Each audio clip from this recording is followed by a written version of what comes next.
Seahawks move up a spot to 18. The Bears fall 4 spots to 17. The Browns down a spot to 16. The Rams fall 4 spots to number 15. The Cowboys move up 3 spots to 14. The Eagles move up 3 spots to 13. The Titans fall 4 spots to 12. And the Steelers move up a spot to number 11. I have 10 through 6. I have Houston at 10, Minnesota at 9, Buffalo at 8, New England at 7, and San Fran drops to number 6. I have the Texans up 4 spots at number 10. The Vikings up a spot to number 9. The Patriots fall a spot at number 8. The Bills move up 2 spots to number 7. And the Chiefs stand pat outside the top 5 at number 6. So number 5 through 1. I have New Orleans at 5. They got a big win and jumped back into the top 5 this week. I have Kansas City at 4. I have Green Bay at 3. I have Seattle at 2, and I have Baltimore at 1. My top 5 did not change anything at all from last week. So from 5 to 1, it is Saints, Seahawks, Packers, 49ers, Ravens. They all stayed the same this week. And I know people are like, well, why the 49ers above the Seahawks if the playoffs ended? Because I'm telling you right now, Seattle might have the same record, but of all the top-seeded playoff teams, they are the weakest. They have the most holes, and they will be the easiest out of all those teams that have the requisite records. So I still believe the 49ers are a better team than the Seahawks, despite the fact that they're at the fifth. I have a feeling, I just have a feeling, the 49ers are going into Seattle week 17, and they're going to mop the floor. They'll take the number 1 seed, even though I want the opposite to happen because that puts the Packers at 1 seed. But I have a feeling, trends tell me that this is what's going to happen because this is what happens with the Rams and the Seahawks and the 49ers and the Rams and the 49ers and the Seahawks. They have a tendency to beat each other at the other guy's house. Seattle's had San Fran's number the past couple years, man. I don't see it. Without a good quarterback, and they did not have this defense. And Sherman will be back, which I think made a big difference last week. And you called it. They had nobody to cover Julio Jones. Well, also the fact is Seattle beat San Fran when they had all the weapons already. Yeah, that was a close-ass game, though, dude. It's close enough and still won it. There was plenty of close games for Green Bay, and they won them. Yep. Seattle is one of those teams that stick around in games, and that's what makes them dangerous. Is they've had the experience to go to the Super Bowl twice. They've won one. If it wasn't for Pete Carroll's infinite wisdom, they'd probably have a second one right now. But I just, with Russell Wilson, I don't count him out. And Chris Carson is running like a beast. They've beat San Fran. Dude, that Atlanta loss really knocked the San Fran down for me. Can I honestly tell you what my playoff wish is? And this is all in light of all this stats and all this great and all this talk and all this bloviated bullshit that every time some quarterback in the modern era breaks one of these stats that don't mean shit anymore because of the rules and how many teams are playing in domes and everything else, it's ridiculous. I really want the Packers, really hope the Packers get the first or second seed. Don't care if it's the first or second, quite honestly, in this scenario, because either one fits for me. Makes the Saints the 3 seed. They win, beating the 5. The 6 seed beats the 4, which is probably going to happen because whoever plays Dallas is going to Dallas, probably going to have a damn good game. That puts Seattle in February against Green Bay in the divisional, and we will finally get to see that Drew Brees is so overrated outside a dome as a quarterback, and it'll be on a playoff stage where nobody will be able to hide, And everything they say when they don't win and he doesn't look like the guy that they all put him up on this pedestal to be, they won't have anything but to make excuses that'll be easily shot down. That will make my Christmas, because that will make my New Year's, that will make my Christmas, because Drew Brees in the modern era is one of the best quarterbacks to play in the modern era. But when we start throwing around him as the GOAT or as an all-time great, or my God, when they start throwing the word elite out with Drew Brees, I puke in my own mouth. It's such a bloviated, overrated statement to say the word elite with Drew Brees. Doesn't check enough boxes. He's not elite. His road home splits are terrible in his career. He was going to be replaced after 1 year starting in San Diego because he was below average. Look, and you got to give him credit because he went to an offense, went to a system that he is the master of. But even last night, give me an impressive throw. And you try, well, he made this 20-yard touchdown pass and this 27-yard touchdown. Wide open, not a tight window, not an impressive throw. There's nothing elite when I watch his game. He doesn't make an elite throw. He doesn't have elite size. He doesn't have elite hand size. He doesn't have elite arm strength.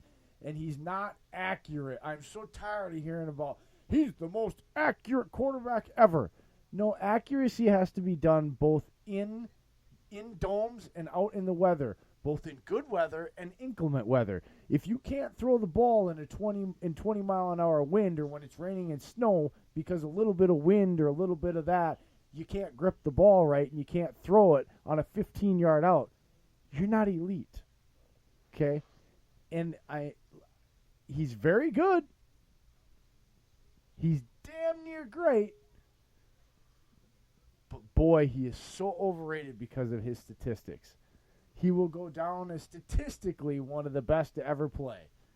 But I can, right off the top of my head, Joe Montana, John Elway, Steve Young, Brett Favre, Aaron Rodgers, Johnny Unitas, Warren Moon, Randall Cunningham, Bart Starr, Roger Staubach, Steve Young. I mean, just off the top of my head, just start rattling off. That's what, like 10? I disagree, Marino. so I'm not saying a word. Well, I know you disagree, but that's because you're one of these guys that likes the stats and wants to give credit. No, I'm not one of those guys. Yes, I'd see more than that, but I just disagree. You see what you want to see, and I see the truth. Okay, I see a guy that doesn't have elite hand size, doesn't have elite arm strength. I go back and I pay attention. I have great football memory. I've watched him in Seattle in a rain game get his ass kicked and can't make 15-yard out throw because he doesn't have the arm strength and the ball slips and looks like a duck. There's nothing elite about that.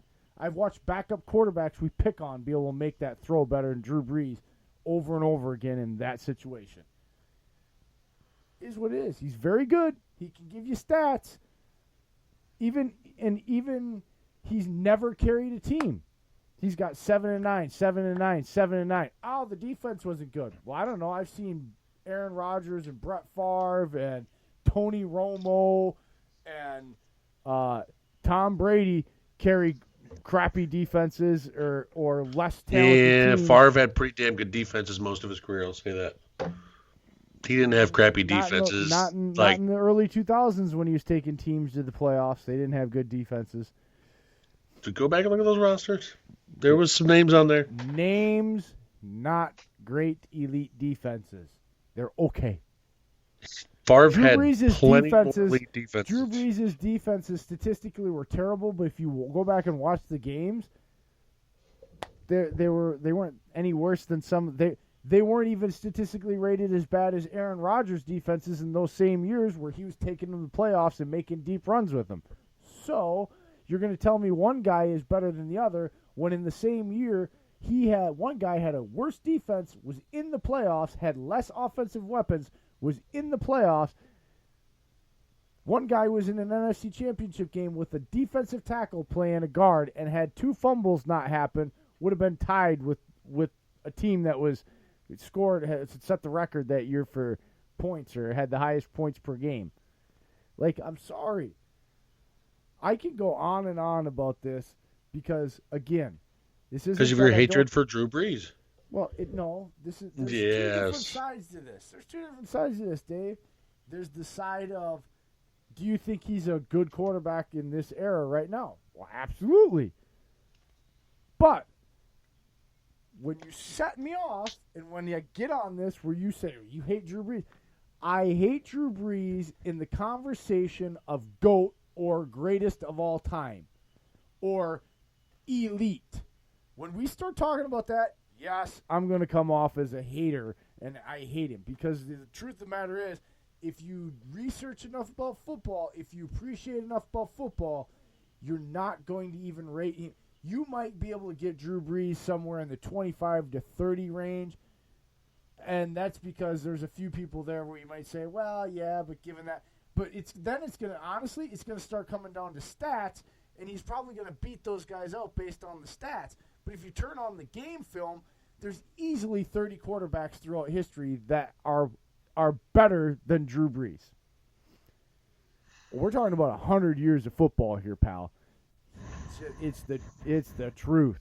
And if we start going through the names, there wouldn't be one guy you'd say, yeah, better arm strength, had to play in a tougher era. If you put him in this, he'd tear it out. Like, if you put Johnny U in Drew Brees' system, Drew Brees would never sniff the field. Johnny Unitas was 10 times the quarterback as Drew Brees and never gets talked about. He threw for over 4,000 yards in the 50s, dude.